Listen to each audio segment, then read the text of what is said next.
Queridos irmãos e irmãs, como foi dito, iniciamos há pouco, dia 1º de setembro, o mês da Bíblia, mês aqui no Brasil que celebramos já há 50 anos, chamando atenção para a importância, a centralidade da Palavra de Deus expressa nas Sagradas Escrituras na nossa vida, como palavra de vida, como luz para nossos passos, como orientação para a nossa caminhada. Devemos sempre conhecer melhor esta palavra, como dizia São Jerônimo, que nós celebraremos no final do mês de setembro, dia 30 de setembro. Ignorar as Escrituras é ignorar a Cristo, né? É uma forma de presença toda especial, porque todas as Escrituras falam de Cristo, mesmo no Antigo Testamento, quando não se fala explicitamente dele, mas é uma preparação para a sua vinda, e fala-se da expectativa messiânica. Então, a chave de leitura de todo o Antigo Testamento também se encontra na encarnação, vida, paixão, morte e ressurreição do Senhor, e os dois testamentos se completam. A primeira aliança prepara a nova e a eterna aliança selada no mistério pascal de Jesus. Hoje nós ouvimos esse texto do profeta Isaías, que é uma palavra de ânimo, de confiança na intervenção de Deus para todos aqueles que estavam desanimados. Criai ânimo, não tenhais medo. Vede, é vosso Deus. Na verdade, embora empregue a palavra que diz respeito à visão, o profeta não está vendo com os olhos físicos, ele está vendo com o olhar da fé, né? Então ele professa essa fé, essa confiança em Deus que intervém, que vem nos salvar e dá os sinais dessa intervenção de Deus. Se abrirão os olhos dos cegos, se descerrarão os ouvidos dos surdos, o coxo saltará como um cervo e se desatará a língua dos mudos. Então vejam, primeiro diz respeito ao ser humano e a todos os seus sentidos que implicam em comunicação, porque nós fomos feitos para a comunhão, para a comunicação. Então, os olhos abertos para a visão, né? Os ouvidos também curados da surdez e a capacidade de caminhar, né? O coxo saltará como um cervo, e a língua também, porque o ser humano então vai responder com sua palavra e vai responder com suas atitudes. Depois se fala também da criação. Assim como brotarão águas no deserto e jorrarão torrentes no ermo, a terra árida se transformará em lago e a região sedenta em fontes de água. Vejam que já aqui nós temos uma perspectiva de salvação integral. Então vejam, aquilo que hoje o Papa Francisco fala nessa encíclica Laudato Si, ecologia integral, em que reúne tanto os desafios sociais como os ambientais, num único desafio socioambiental, e por isso ele fala de uma ecologia integral, de certa forma já está aqui, porque fala do ser humano que é libertado e fala também da natureza, né, que pode viver na harmonia. Essa é a perspectiva bíblica. Então nós vemos que no fundo toda a pregação também atual do Papa é tradicional, né? Tradicional no sentido de estar fundada naquilo que é a tradição bíblica, né? De uma salvação integral. Este texto da primeira leitura prepara o evangelho de hoje. Esta cena do evangelho de Marcos, que só temos em Marcos, nessa perspectiva que está aqui, Jesus está em terra pagã, né? Saiu de novo da região de Tiro, passou por Sidônia, tudo é região da atual Líbano, né? Antiga Fenícia, e continuou até o mar da Galileia, atravessando a região da Decápole, então está em terra estrangeira. E aí trouxeram a ele um homem surdo, que falava com dificuldade. Falava com dificuldade porque era surdo. Então vejam aqui no Evangelho, na Escritura, nós temos planos diferentes de leitura. Tem um plano imediato, que é a cura de uma pessoa, mostrando a compaixão de Jesus pelos sofredores. Mas tem um significado maior, que atravessa aquela cura pontual e que diz respeito à salvação de todos nós. Por isso é que é palavra de vida e palavra de salvação. Não é só a informação sobre uma cura que Jesus realizou, por mais bela e extraordinária que tenha sido, mas é um gesto salvífico para a humanidade. Vejamos. Então, trouxeram um homem surdo que falava com dificuldade. Falava com dificuldade, como eu disse, porque era surdo. Pediram que Jesus lhe impusesse a mão. Mas é interessante que Jesus adota um procedimento mais complexo. Não só impõe a mão, não.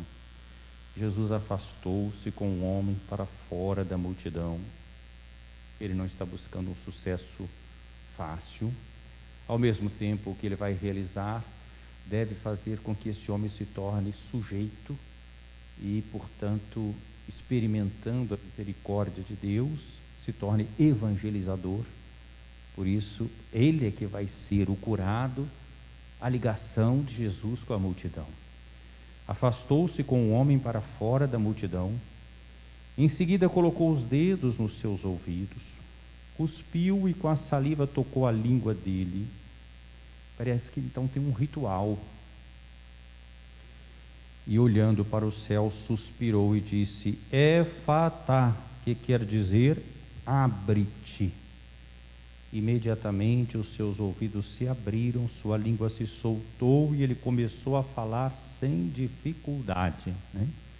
É uma cura. Jesus recomendou com insistência que não contassem a ninguém, mas quanto mais ele recomendava, mais eles divulgavam. Muito impressionados diziam: ele tem feito bem todas as coisas, aos surdos faz ouvir, aos mudos falar. Quem é que faz bem todas as coisas? Então, aquilo que eu estava dizendo sobre a Bíblia, que toda ela fala do Cristo, lá no livro do Gênesis, aquele capítulo 1, a criação da humanidade exposta ali naqueles 7 dias simbólicos. Deus faz as coisas e tem um refrão: e Deus viu que era bom. E Deus viu que era bom. Primeiro dia, segundo dia, Deus. E quando cria o ser humano, versículos 26 e 27, e Deus viu que era muito bom. Então, quem é que faz as coisas bem feitas? É Deus. Agora aqui, ele tem feito bem todas as coisas. Já é uma confissão que aponta para a divindade de Jesus. E aí vem a afirmação que liga-se com a primeira leitura: aos surdos faz ouvir, aos mudos falar. Vejam então agora o significado simbólico desta cura mais profundo do ponto de vista salvífico. O ser humano é fundamentalmente o ouvinte da palavra. Nós estamos no mês da Bíblia, é até bom que tenha coincidido esse primeiro domingo com esse texto. Nós todos precisamos ser curados da surdez para ouvirmos essa palavra primeira que nos constituiu. Faça-se, e foi feito, está lá no livro do Gênesis. Foi a palavra criadora de Deus que fez, hein? Deus disse, está lá no livro do Gênesis. Deus disse, é a palavra, faça-se, Então nós precisamos ter os ouvidos, não só os ouvidos físicos, os ouvidos do coração, abertos para acolher a palavra de Deus. E curados desta surdez, sendo realmente pessoas capazes de escutar, nós nos tornamos também pessoas capazes de falar, transmitir, comunicar aquilo que nós experimentamos como abraço da graça de Deus. Então essa audição não é só audição física, Essa cura não quer dizer só isso, mas ele, Jesus, é aquele que cura a surdez da humanidade e que devolve à humanidade a palavra de louvor a Deus, de gratidão, a palavra de fraternidade para com os irmãos, a palavra de reconciliação. E aí nós podíamos ir longe, né? Só refletindo sobre isso aí. E então Jesus faz um ritual, e a gente se lembra, é só quem está familiarizado aí com o nosso ritual do batismo. Amanhã teremos batismo de crianças. No batismo de criança nós temos esse rito, né, depois do batismo, em que, claro, na pandemia algumas coisas nós estamos suprimindo pelas circunstâncias, mas em condições normais toca-se no ouvido e na boca do que é batizado, do que foi batizado, e se diz essa palavra efatá, exatamente essa aqui, abre-te. E a gente diz assim no rito do batismo: o Senhor Jesus te conceda e possas logo ouvir a sua palavra e testemunhá-la com sua vida, né? Então esse abre-te para ouvir e para comunicar. O batizado vai fazer isso. Então, como normalmente é criança, no batismo de criança que nós estamos falando, que o Senhor possa lhe conceder essa graça de ouvir e comunicar essa palavra, abrir-se para essa palavra. Então vejam qual o significado simbólico que a igreja logo percebeu, porque desde as comunidades primitivas, essa expressão efatá passou a ser usada no rito do batismo, né? Tirada exatamente desse texto. Tal a importância salvífica desse gesto de Jesus. Então Jesus que tem compaixão, Jesus que cura e que vem curar toda a humanidade. Vejam bem, Jesus não cura todas as pessoas. As suas curas, os seus milagres têm um significado salvífico, né? Então é isso que nós temos que entender. Jesus não é simplesmente um taumaturgo, um curandeiro, porque tem gente hoje que ainda pensa a religião só assim.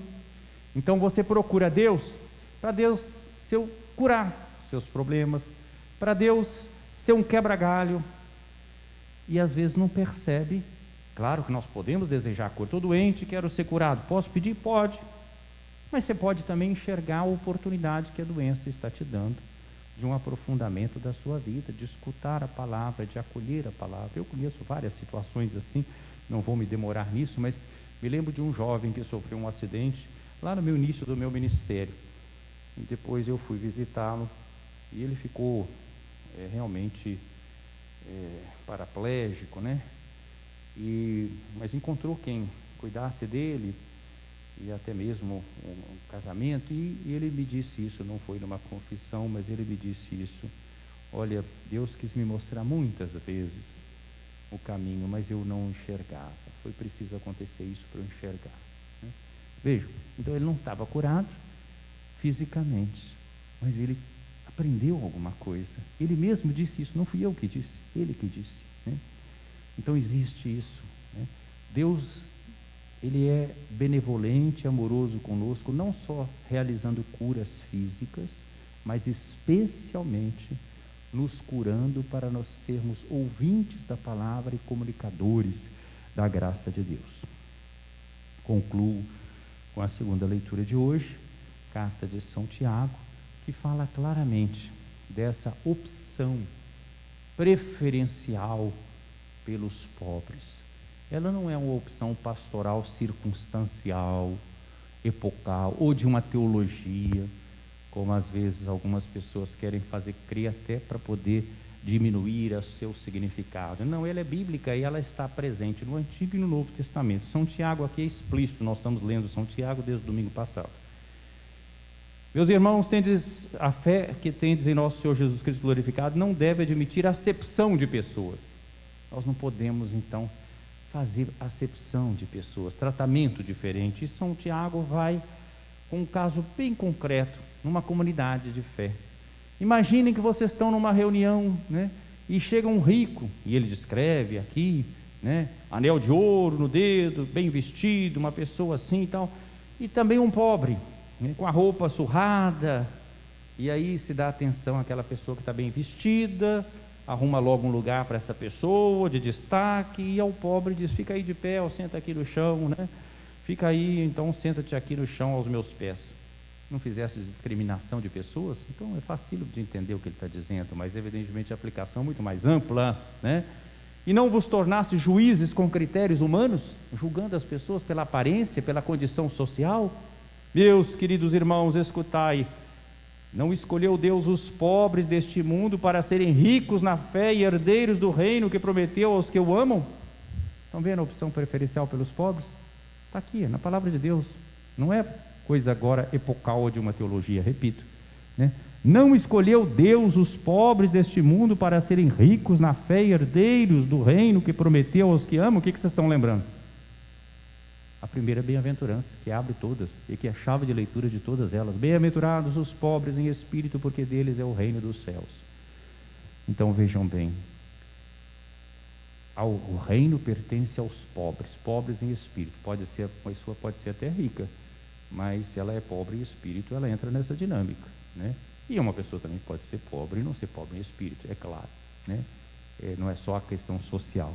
Mas a pobreza de espírito, no bom sentido, não no sentido pejorativo do termo, é necessária para entrar no reino.